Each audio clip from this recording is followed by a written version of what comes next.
Hello and welcome to my podcast, Conversations with Cornelius, where I, Cornelius Patrick O'Sullivan, discuss, chat and hypothesize on all things from fatherhood, marriage, comedy and everything else in between. From time to time, there will be special guests, but mostly it's going to be me and some regular contributors, including my main squeeze, Noelle Patricia O'Sullivan, aka the wife. So sit back, relax and enjoy Conversations with Cornelius. Yeah. Hello, ladies and gentlemen, and welcome back to another episode. Do you want me to clap, Dan?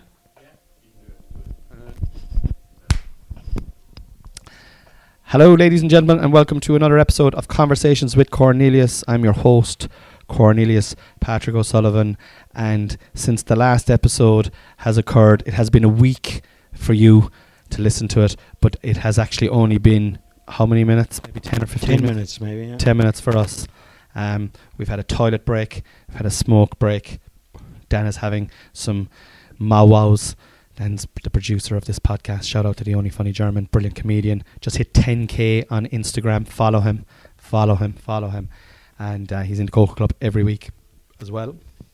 And myself and Mike were just reminiscing there before we got going, just about the first part of the podcast, which is your early life in Newmarket, Mike. Yes. And before we move on to the second part, is there anything you missed out on, or anything you wanted to talk about from those days that you felt I didn't think of a question, or anything you want to talk about? No, we were just talking about how violent it was growing up. It was really gang related around towns and stuff, and we hated our next door neighbour, but we hated the next street over, and we hated the next town beyond that, and it grew and grew. Yeah. In every facet of life. Yeah. So it was just dog eat dog world, and it was you were going out for the dance or the disco on Saturday night, but you always knew there was going to be a scrap somewhere along the way. Yeah. And it was life. It was just the way life was. And was that the same in was that the same all over? Do you think that was the same in Mallow or Mitchellstown? I think so, yeah. Yeah. Because no matter where we ended up, and maybe it was us that were instigating it, but no matter where we ended up, there was always trouble. There was always trouble, and there was always an enemy to be had. Yeah. Yeah. And there were some knockdown dragouts. I mean, we used to go to Castle Island, a place called Woody's. Yeah. Which was, again, just a nightclub type thing on a Saturday night. And that was when we were in the biker stage as well. We had motorcycles. You were how old were you at this stage? I'm probably in 18, 19, 17 to 20, I'd say, somewhere in that So range. you're 17, 20 years old. You're fucking young, dumb, and full of cum. On your motorcycle, no helmet, I presume. No, we did have helmets. You had helmets. Yeah. But would you be having a few pints?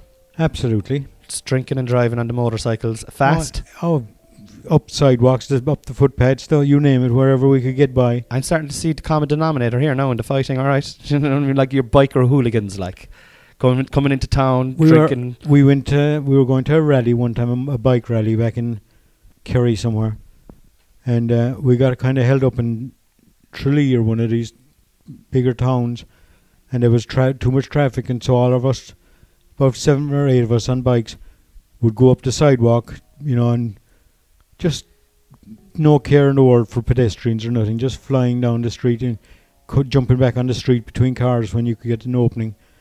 But then when it closed up again, you were back on the sidewalk, back on the footpath. Assholes. Yes, and I remember we got chased out. I think it was an off-duty cop or guard who was parked there and saw us, chased us down about 5 miles out of town and got out of his car and started beating on one of the guys. We'd pulled over on the bikes a little bit to figure out who this asshole was behind us, but he was the law. And we had just broken a bunch of rules. And that was just a regular Saturday night. And that was just a regular day trip, just an out for a Sunday drive. Probably couldn't find anyone to fight, so you said, fuck this, let's try and knock someone over. Yeah, pretty much. Right, okay.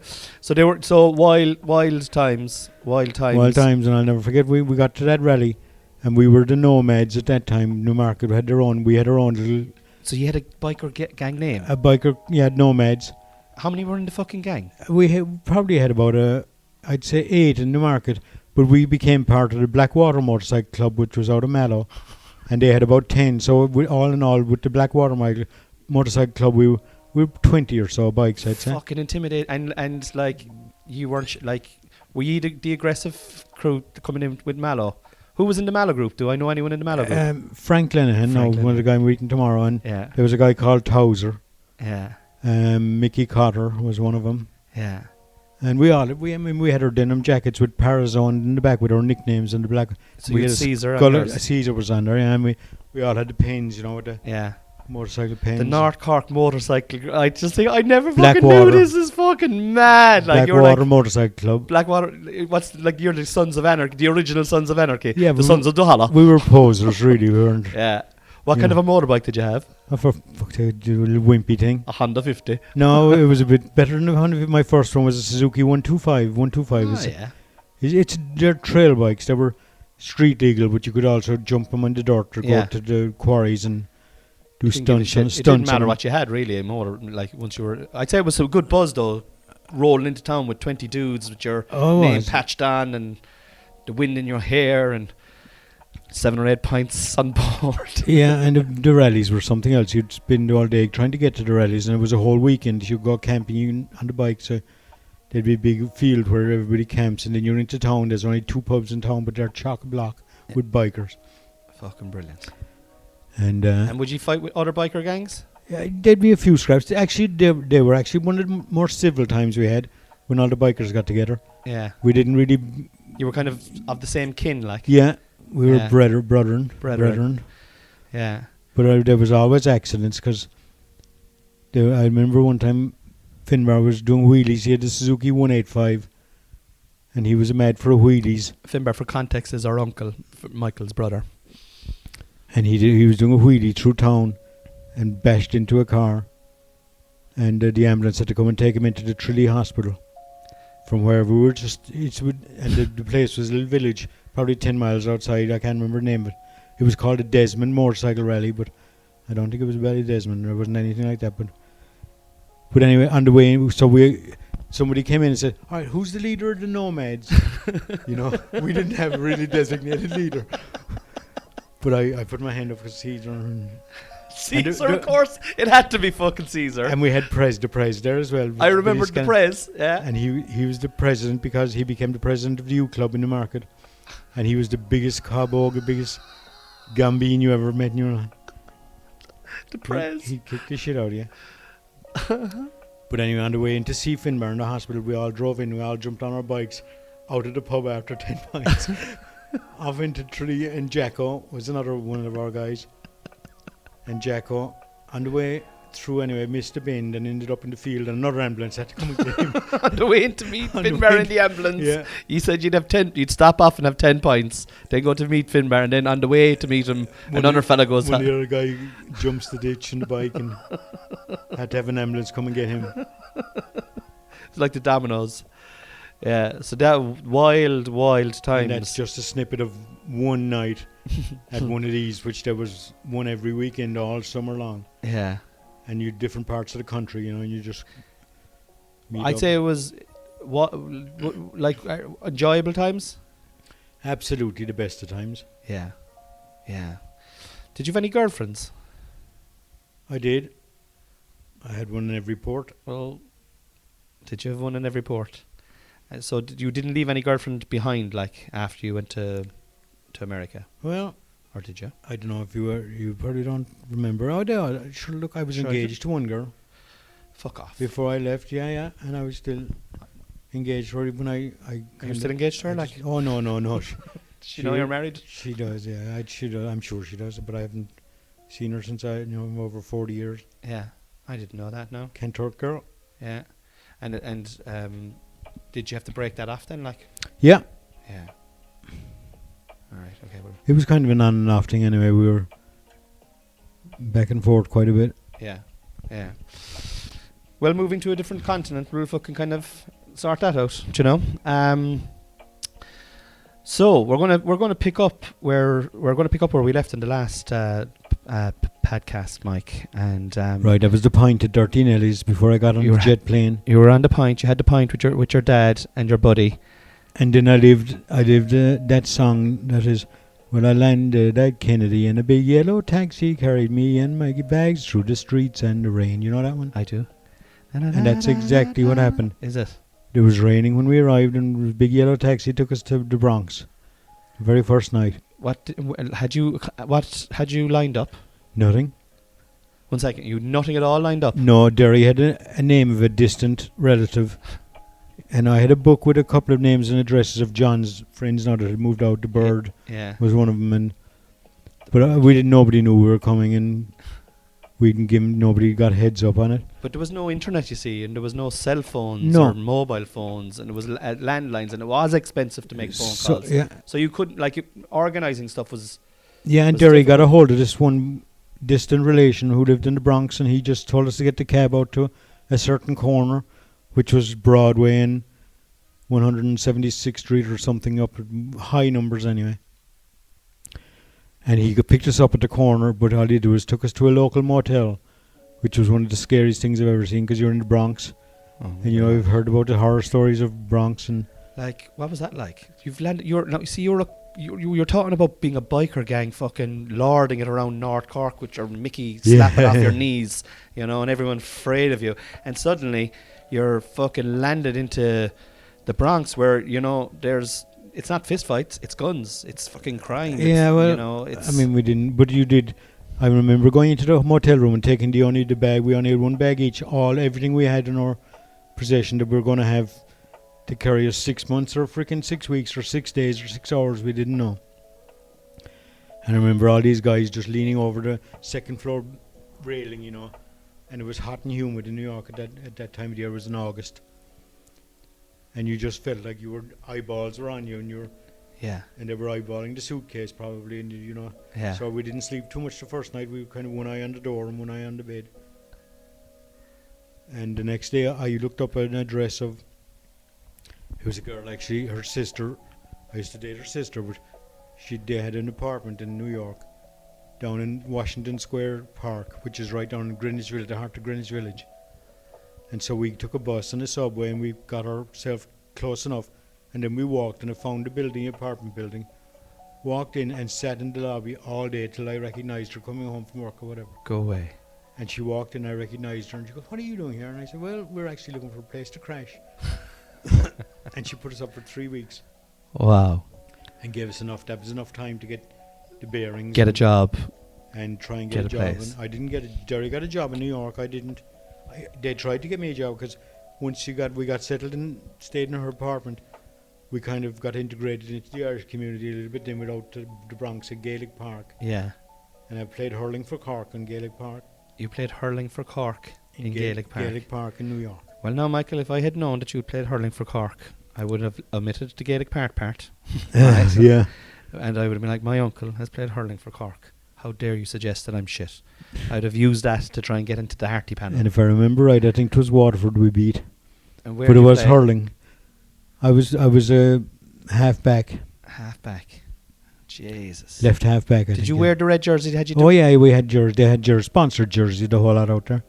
But pretty much every county has a representation in New York, and Gaelic Park is the Crow Park of... Yeah. You know, they won there recently in the championship. I did. I was listening to that on the radio when it was going on. Yeah. And then they came up, I think, was it Leitrim beat them then? Or no, they beat Leitrim, was it? And then maybe Sligo beat them then in the next round. But the fact that they won. And they had a couple of homegrown players that were born and bred in America, right. Which is very exciting for the GA, you know, that's happening. But so you played in Gaelic Park, you played hurling in Gaelic Park, and you represented the county. So you're in a motorbike gang. You're now you're over in the States and you're playing wing back for Cork. This is, you know, if you're writing this out, you know, these are dreams that a lot of kids would have, Right. So where did you go? You couldn't get work in New York? Well, I actually, when you got integrated into the Irish community, everybody was figuring you were there to get work, right? So they were trying to find you, and there was a couple of your dad's friends who knew I was a garage man. So one of them got me a job in a kind of a service station. Yeah. Where it's more or less just there's only one bay in there, but you change oil or something, or simple stuff, you know. So I ended up accepting that job, But where we stayed and where I had to go to work, it was out in Queens or someplace way out there. It was I'd have to get up at 4 o'clock in the morning in order to get there by 9. Oh, Jesus. And then in the evening, because I remember the first day I was there one day, and it was about 5 o'clock or 6 o'clock in the evening. I said to the other guy, I said, when did we quit around here? He said, when the last car leaves, that's when the day is over. Oh. I said, fuck this. Yeah. So I only did one day. I never went back there. Yeah. Never went back to get paid for the day either. Yeah. And I think I fucked up a couple of jobs. Yeah. Were you wild enough, so, Mike? Were you kind of free-spirited kind of a character? Yeah, like? and then I moved to Boston. I decided I had enough with New York. Did you just go by yourself to Boston? I did. And did you how did that go? Did you just go, I'm going to bring my bag there now, I'm going to head off to Boston and wait in the lobby for some other person that I know? Pretty much. Well, Billy Scanlon lived in Boston, Oh, and I had his address. yeah. Was he on the run at the time? No, he wasn't. Was he on the run at one time? There was one fella that she had to drive to the airport late at night.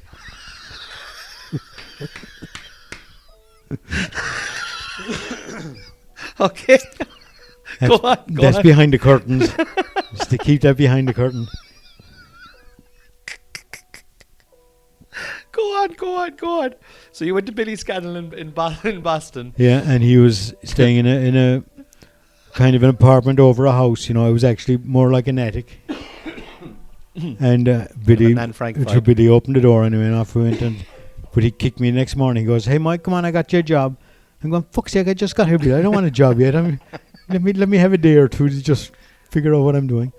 But I went out and started working for this guy called O'Brien, who's Irish construction company, O'Brien Construction. Yeah. They used to do blacktop with tarmac head and driveways and parking lots and stuff. Okay.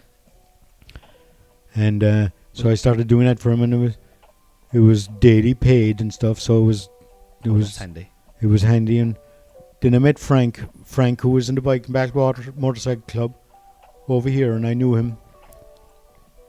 But I didn't know he was in the States, and he didn't know I was in the States. So you just met. And I met randomly, an Irish bar because he had dropped his wallet, and the wallet got handed in over the bar, and the barman was calling out his name, Franklin. And I was going, "Geez, that name rings a bell." And I said, "That's Frank."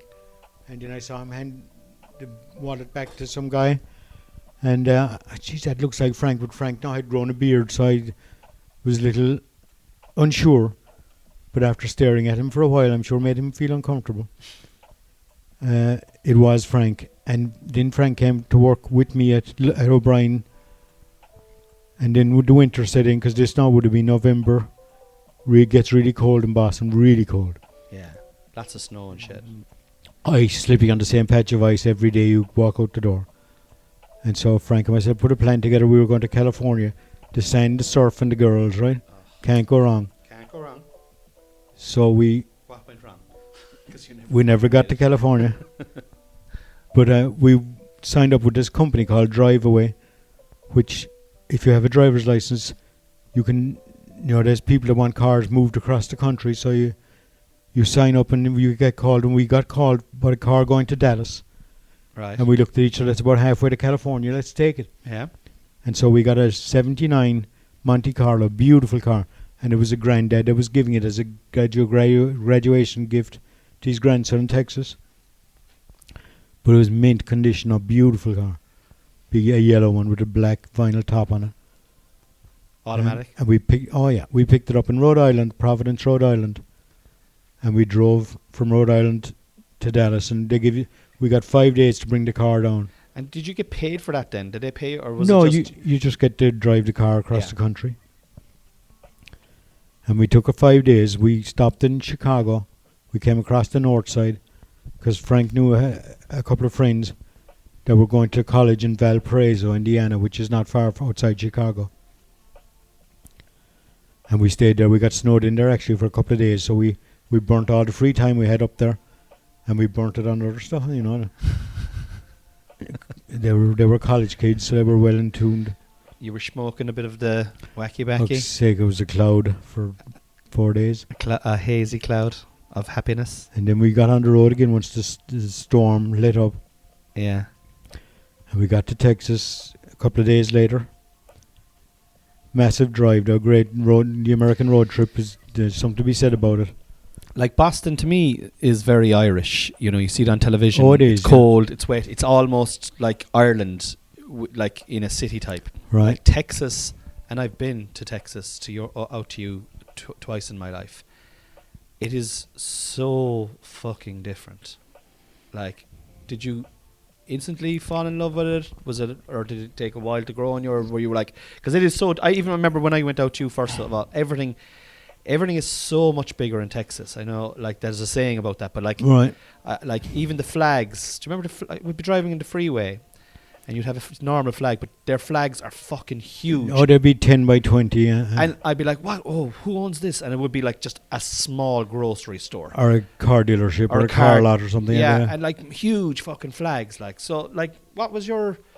Well, how did you feel when you landed there? Well, What, I mean... what was your next plan anyway, as well? There, Sorry, two questions. there was really no next plan. It was just take one day at a time and try and get to California was the plan. Mm. But, it got to Texas and I think we met up with a couple other lads from Mallow here in Texas, John and Kevin. The biker... They weren't in the biker gang as No, well. no. I didn't know these guys at all. Frank knew them. I know John. But again... And Kevin. I know Kevin as well. Again, there was a 3-week lapse of, the cloud of smoke and bit of up and smoke going on and all that. Right. And we woke up 3 weeks later and Frank and I said we had $500 left between us. And we said, that's not going to get us to California. We need to get a job. Right. So we decided, we're in Texas, we need a car because the public transport is non-existent. You really need a car if you're going to do anything down there. Yeah. So we went into one of these cowboy car lots and $500 slapped down and got a 72 Ford LTD, a boat of a car. Huge thing. You could lay across the back seat and sleep comfortably. Go away. $500. And we figured out pretty soon why it was 500. The drive shaft fell out of it 2 miles down the road. And Frank was a bit of a mechanic anyway, and I grew up in the car dealership, so we Figured it out. went to a junkyard and got a second-hand one and we put it back together ourselves. And we put the word out at the bars we were in. We were looking for a job, anything, painting, construction, doing whatever, Yeah. to make a few bucks. And we ended up getting a job with Love's Construction, which is where I met Debbie. That's where Debbie was the secretary at that company. You dog. But we got the job painting their warehouse, and then we kind of merged in with them in their regular construction efforts, which was they were doing a lot of remodels for a Kindercare, which is a preschool type place, kindergarten type. Yeah. But they were franchised. They had loads of them around the Dallas-Fort Worth area. And we were remodeling all of them. So you're working there, and Debbie's working there, and Debbie is, for those of you who do not know, your wife. Yes. Love of your And life. she was the one who was handing the paycheck. You had to go get your paycheck from her every week So at the office. So that was a big day. a big day. There was an extra 10 minutes spent in the shower that morning. And an extra glob of hair gel and an extra spray of cologne. Because Very- today might be the day she might talk to me. Yeah. And like, how long? You were collecting your? That's kind of romantic. So you're collecting your check at the end of the week and Yeah. all week from Debbie. Yeah. She's giving you a check. Do you like? And the highlight of the week was going in to see Debbie and get the paycheck and maybe get a couple of words in. And get a few words and how did that progress? Well, the guy we worked for, Jim, Mary, his wife was Debbie's aunt. Okay. So her first husband was her brother. But he got killed. He got killed in a motorcycle accident, oddly enough. Got hit by a train. Jesus. But that was long before I came on the scene.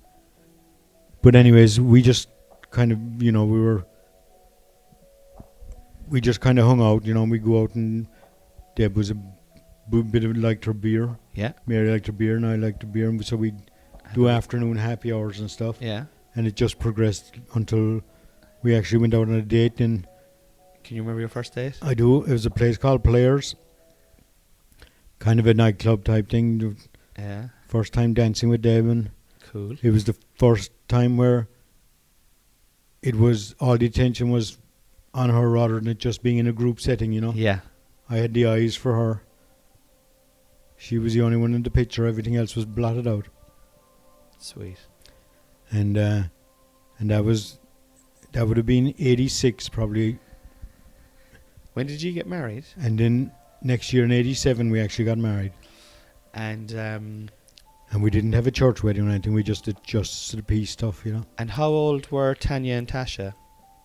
Well, that would have been 87. So they were 6 and 7, I'd say. 6 and 7. So But I'd known them for a couple of years now at this point. So when did you know Tanya and Tasha? When did you like did you know them when they were like 4 and 5 or? Yeah, probably 5 and 6, I'd say. So now you'd been so just to paint a picture, you were this free-spirited biker dude fucking on the way to California, and now you're after meeting the love of your life. This is how weird life is. This is how fucking beautiful life is. Yeah. You're after meeting the love of your life. And how old are you when you're married? Let's see, it would have been 20 and 82. And this would have been 86, so 24 maybe. So you're 24, married, and now you've got 2 kids. Yeah. Yeah, so it was a massive change. But was it like all I can remember, I remember you coming home with Debbie, I think was it 88 was when I brought her back, when you came back. And I just remember, like, because my memories of you, right, are as a kid, before you left, I remember you, we were moving to Mallow from Middleton, and I remember I was in a car with you, and you were telling me that you were moving to America. And then my next memory of you is you coming back with Debbie, and you were like film stars. You were like you denim jackets and just like you big long flowing kind of black curly hair, and Debbie was like a model, and you know I was just like, wow, who's this guy? Like, do you know we just found another way to be posers. That's all. You know, but like coming back to Newmarket, you looked the shit. Like, do you know what I mean? Right. And I just but you're 24. And you've got 2 small kids, and you're married, and what happens next? It's a big change, like. It is. Well, the construction thing then kind of fell apart, and they moved back up. Then he moved the whole operation up to Illinois, where he was from originally. And so I did take a look at the life and look around and see, well, okay, what's the next move? So I signed back up to school, and I went to a college called O'Brien Institute. Not O'Brien. Bryan Institute. And it was a crash course for 6 months or something, or 4 or 5 months, on computer programming. Wow. And we both went to it at the same time. We got grants and stuff and from the government. And so you went back to college, kind of. So like that's back unreal, just for a quick stop. It was only a 6-month type course. But what it did was they kind of guaranteed placement after it into, you know, something in that area, in that field. And I got a job at Texas Instruments out of it. That's where I ended up at Texas Instruments. I remember that. And I spent about, I'd say, 4 or 5 years there. Only 2 of those were actually physically with TI. The other 3 would have been, there was outsourcing going on back then. There was a lot of, you know, there were other companies coming in to run departments, and they'd call it outsourcing, but I became part of the outsourcing company that came in and took it and did that kind of business for the next 12 or 15 years. So was it kind of into corporate kind of life then for a while? Oh yeah, full corporate. Yeah. And suit and tie, and I remember you to suit and tie, desk and briefcase and the whole lot. I mean, it was and you were like, were you hiring people then for a while? Yes, so it's kind of gone full circle. Where it's you were kind of like what Leona was doing. Yeah, it's the same guy. It was job placement, but it was all IT based. Yeah, and we worked with big companies, AT&T and Sprint and Nortel and you were rising up through the ranks of that fairly. Every time we'd hear back anyway, be like, Mike's after getting a raise, or Mike's after getting a promotion. Or, you know. But no, it was good at it, and it was a good run. Yeah. And then life is going on. Ashlyn and Mike are born. Are born. And now you've got 4 kids. Right. 4 small kids. And you decide that to leave the corporate world. I did. I got fed up. Like I said, there was a lot of buyouts and things going on. You were just staying one step ahead of the curve. I always felt like I was one step away from living under a bridge. You know, you always felt like you were. Right. It never felt secure. Yeah. That's not easy. Like, that's stressful. Yeah, and I eventually got fed up with it, and I had a neighbour, Ken, who was doing the window cleaning I remember business. Kenny, the golden tea. And Kenny I used to go out and do a bit of work with Kenny on my off days or weekends or something. Cleaning windows. Just need to make a bit extra cash for drinking money, probably. Yeah. And anyway, Kenny he was constantly turning away customers. He had a huge overflow. He couldn't keep up with it himself. Yeah. So I had the brainwave that, shit, if I get my pickup truck, throw a couple of ladders on the back, I can work off of his overflow and start my own operation. Yeah. And that was about in 2002 when I made that decision. And I sold everything and bought the truck and geared up with all the equipment. Another adventure. Took off on my own. Complete, like, Cleaning windows. cleaning windows. And your company was Windows and More. Windows and more. You had some There exciting, dynamic staff work with you down through the years. Well, I mean, mostly it was my son, Mike. But you did and have Kevin you had one. and some of their friends, you know. You had one very good-looking Irish fella working for you at one stage. Oh, I had a guy, Cornelius was his name. He went into the comedy business, I hear. Yeah. He was a dynamic. He started his own window cleaning company. And He everything. did, but he had a weird uniform. He came over in his GA shorts, which were the gayest things you ever saw in your life. Whoops. Sorry. This is a woke podcast now. You can't be using derogatory slang. Okay, well, I didn't say the bad one. All right, okay. I'll leave you off because of your generational But racism. Connie was a sight to behold in his GA shorts, climbing up a 24-foot ladder. And not a bother on him. Not a bother. I had the O'Neills. I was wearing the O'Neills before anyone was wearing the O'Neills as a style thing. But you were like, Christ almighty, Connie, they're like gym shorts. Get them off. You're giving me shit for wearing them. Yeah, because his boxers were coming down to his knees and his shorts were up to his nuts, sir.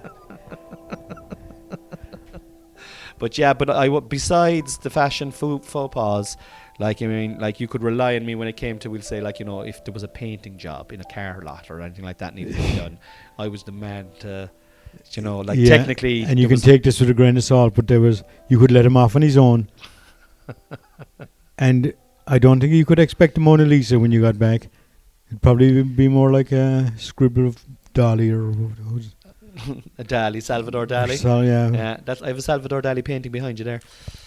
Impressions of Africa. I'll show it you there in a minute.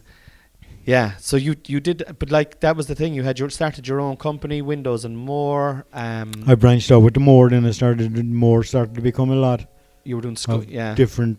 Remember schools? Remember we were like doing schools? Yeah, I had 4 different schools that it was doing all their maintenance and stuff. I used to come along and not know, I honestly was like, why did you even pay me? I tried to get Connie to drive a nail into a piece of wood once, and he actually bent the hammer. How he did that, I have no idea. Yeah, I just not built to do that kind of work, but I fucking went there anyway, and we did a bit of work in between a lot of drinking. Now we'll have to admit that We did. there was a lot of drinking and a little bit of smoking going on, but that's not what we're here to talk about. You start, like, what I love about that is it's the constant theme. Is there's always something exciting happening. There's always, you know, I know you were working in corporate for a couple of years, and you had to do that because your family are young as well at that stage. Yeah. But like when you started Windows, when doing the Windows, you know, Tanya and Tasha were like probably college at that stage, or nearly moved. They were definitely moved out anyway, or close to moving out. Like. Close, would you? And the other 2 Lachicos were well into school, you know, and you were taking a calculated risk. I can do this, but to reclaim your freedom as well to a certain degree, because weren't you getting like problems with your back and stuff when you were working in corporate? I did. I had a couple of back surgeries that I did in the 90s. Yeah. That kind of shut me down for a while, but a lot of it had to do with just not being active enough. Yeah. And with the window cleaning, sorted that out.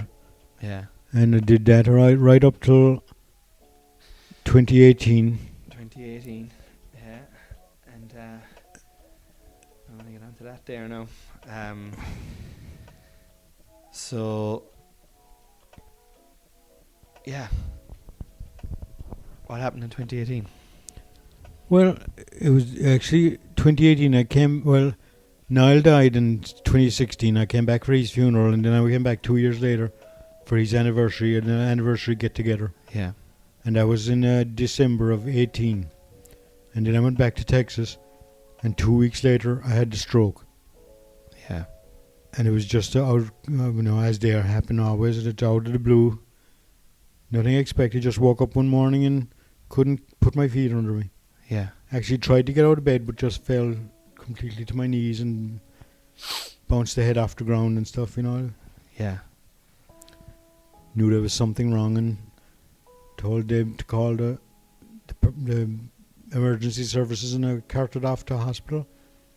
Spent about 4 weeks in ICU and diagnosed with brain clots that caused it. But it pretty much paralysed me on the left-hand side. So I'm only half a man now. You're not. You're a full man. You're a full man. Look at you. You're sitting in the John Hume War Room. Yeah. Well, 2,500 miles away from where that happened. And if you told me I'd be here last year at this time, I wouldn't have believed you. But this is what I'm saying to you. This is like, if you're looking at your life, there's nothing stopping you. Nothing's going to stop you. Do you know? Yeah. And you nearly died, like. Yeah, I probably did for a millisecond or a second or two, but I came back and came out of it. And how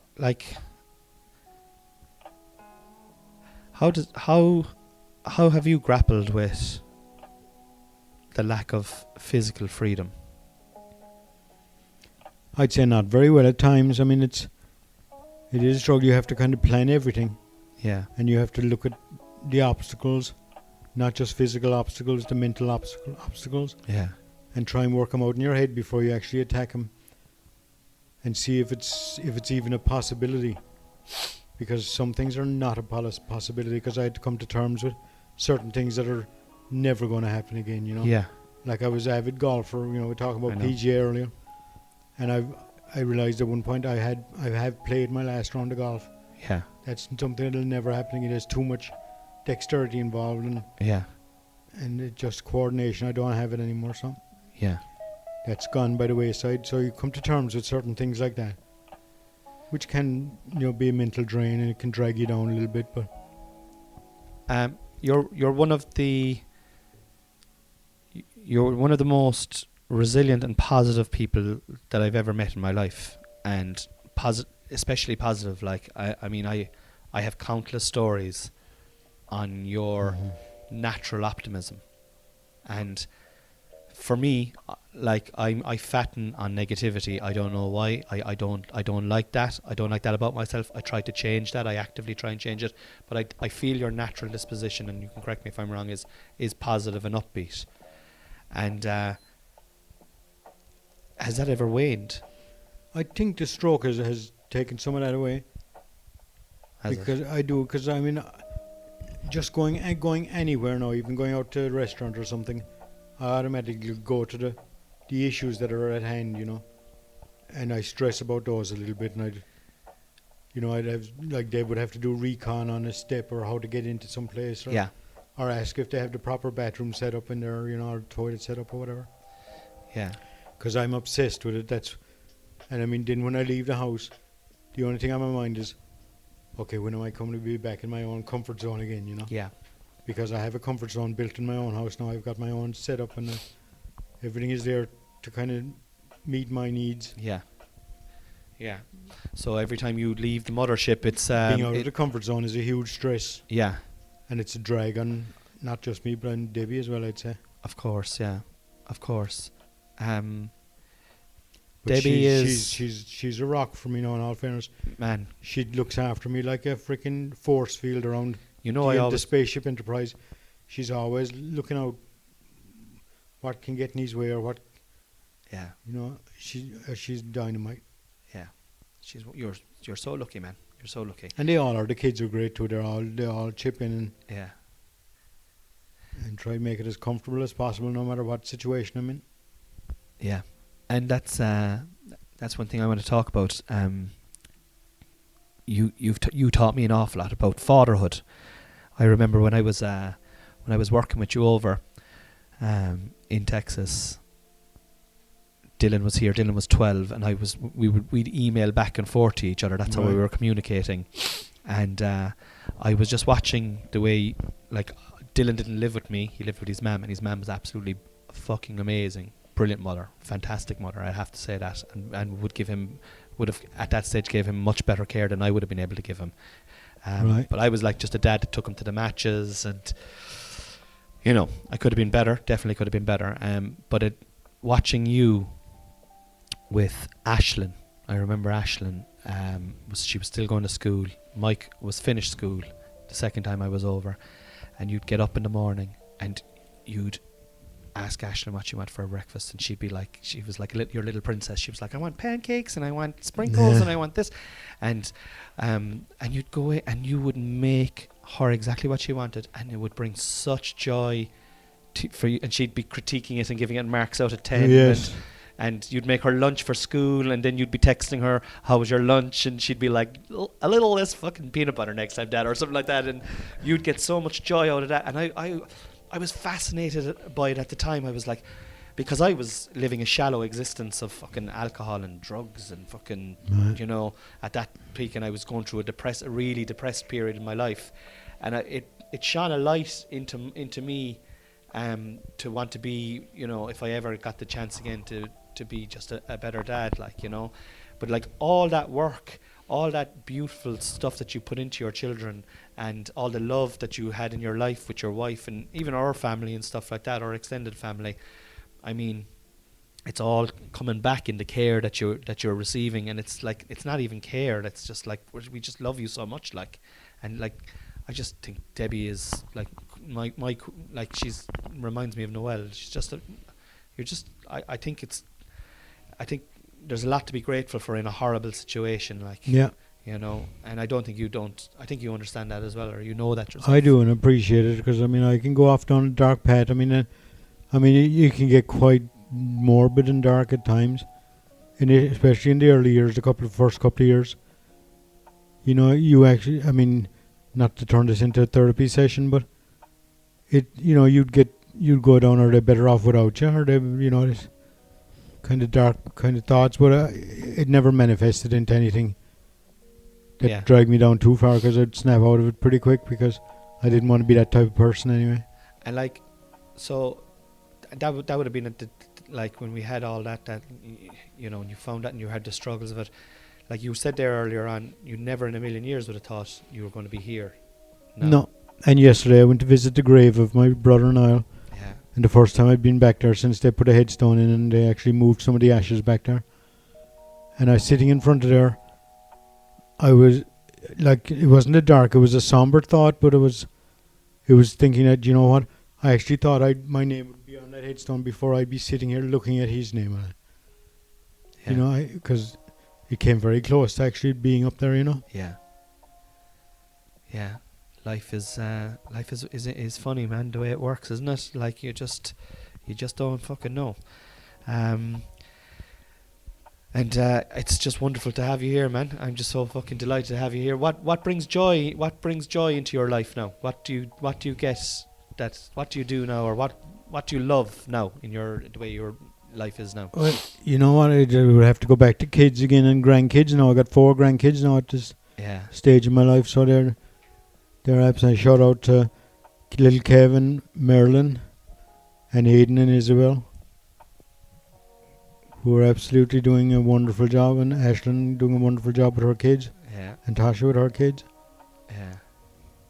Family. And it is, that's exactly what it boils down to. It's family, and it's having Deb there. I mean, when Deb goes off to work and I spend the day at home, I mean, it's a sad moment when I know she's leaving, and tell her have a good day and off. Love you and see you later. Yeah. And then can't wait till the minute that door opens and she's back home in the evening. Yeah. Because she has now, like Niall used to be my security blanket as a teenager. Yeah. Debbie is the security blanket now. When she's not there, I miss her terribly until the minute she gets back and can be there with me again. And it's not for her to be there so she can do stuff for me. It's just to be there, you know, company-wise. Yeah. Yeah. So, I've nothing to complain about, for Christ's sakes. I'm still above ground. I'm on the surface. Kicking away. Yeah. Another joy, then I get joy out of sports. Lots of sports. I'm a huge sports nut. Man United fan. Man United fan, as far as the soccer is concerned. And then Cowboys, everything to do with Dallas teams. We have 4 national teams there. Cowboys, football, of course, the Mavericks, the basketball team. Dirk, who got us the title in '99. Yeah. I got the Stars with Do the ice you know hockey. Dirk Nowitzki, Dan? Do you know the basketball player? Is it Nowitzki, is it? Nowitzki, yeah. Nowitzki. Nowitzki. Is he German? He is German. Wolfsburg. Yeah. Yeah. Famous. I'm probably pronouncing it incorrectly now, obviously.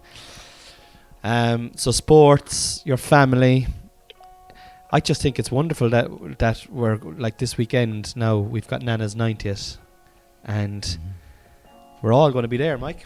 Do you know? Yeah. We're all going to be there, and we're going to miss Niall. Definitely going to miss Niall. He'll be missed out of it. And my son won't be there. Dylan won't be there as well. He's got. Oh, really? Yeah, he can't make it. That's my fault. 100% my fault. Oh. I told him too late, and he had a holiday booked with Sean and his girlfriend, so they'll be missing as well. But they'll be the exceptions. I'll have to get that there in a minute.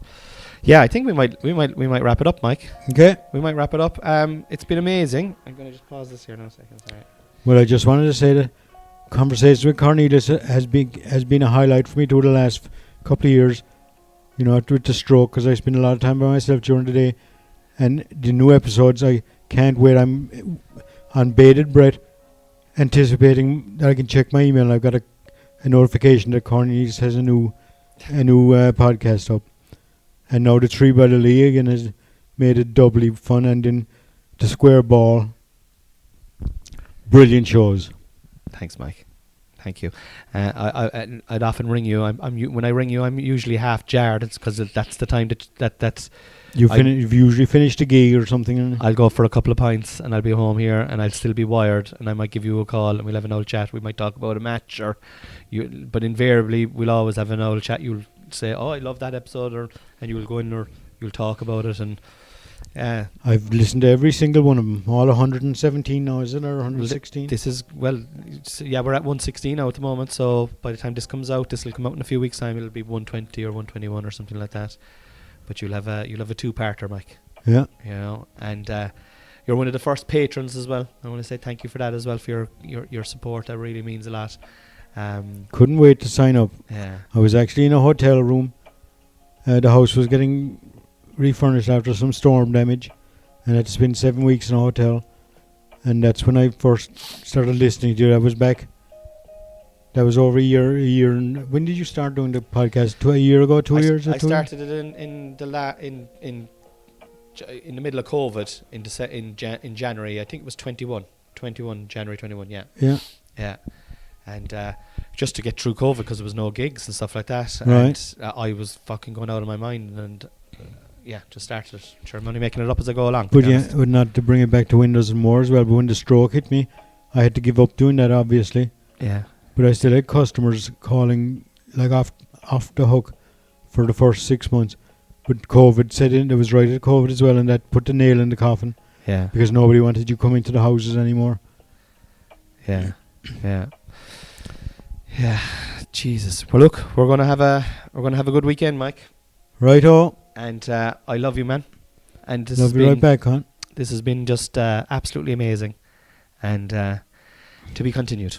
All right. Fair enough. Cheers. Staying by the wall, lads. Staying by the wall, my favourite saying of all time. Staying by the wall.